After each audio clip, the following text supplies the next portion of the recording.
Hello everyone, हम जो as आज रिकॉल रिवाइज करने जा रहे हैं वो बहुत इंपॉर्टेंट है। ऐसे ज़्यादातर क्वेश्चंस आते हैं। उस एएस का नाम है AS4 contingency and event occurring after the balance sheet date. ये होता क्या है? देखो, हमारे पास हमें पता है कि हमारा साल का बैलेंस शीट जो कि प्रिपेयर होकर फाइनल हो जाता है 31 ऑफ द मार्च को, और उसका ऑडिट होते होते उसका फाइनेंशियल स्टेटमेंट साइन होता है ऑलमोस्ट सितंबर, जुलाई, अगस्त, उसके बाद पे।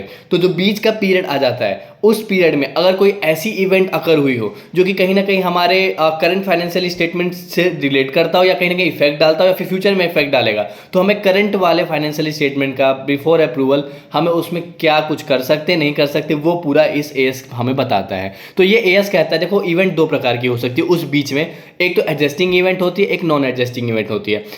एडजस्टिंग इवेंट वो इवेंट होती है जो कि बताती है हमको कि हमारा कोई ऐसा इवेंट जिसका कहीं ना कहीं एग्जिस्टेंस है करंट वाले बैलेंस शीट, मतलब करंट वाले फाइनेंशियल ईयर में कहीं ना कहीं उसका इंडिकेशन है कि हाँ, ऐसा कुछ इवेंट इस डेट में या फ्यूचर में ऐसा कुछ हो सकता है उस पीरियड में। तो ऐसा कुछ जिसका कहीं ना कहीं एग्जिस्टेंस है करंट वाले बैलेंस शीट में, तो उस वाले एडजस्टिंग इवेंट, उसको एडजस्टिंग इवेंट को हम या तो हम हमारे पास दो ऑप्शन है कि हम उसको क्या करेंगे, अपने पूरा करंट वाले बैलेंस शीट से एडजस्ट करेंगे थ्रू द लायबिलिटीज और थ्रू द P&L।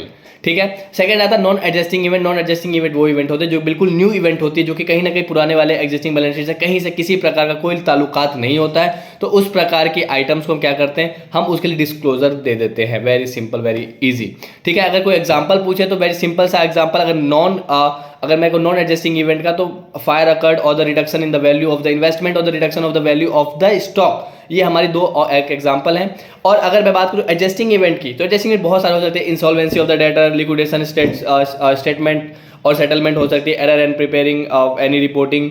तो ऐसा कुछ बहुत सारी चीज़ें हो सकती हैं।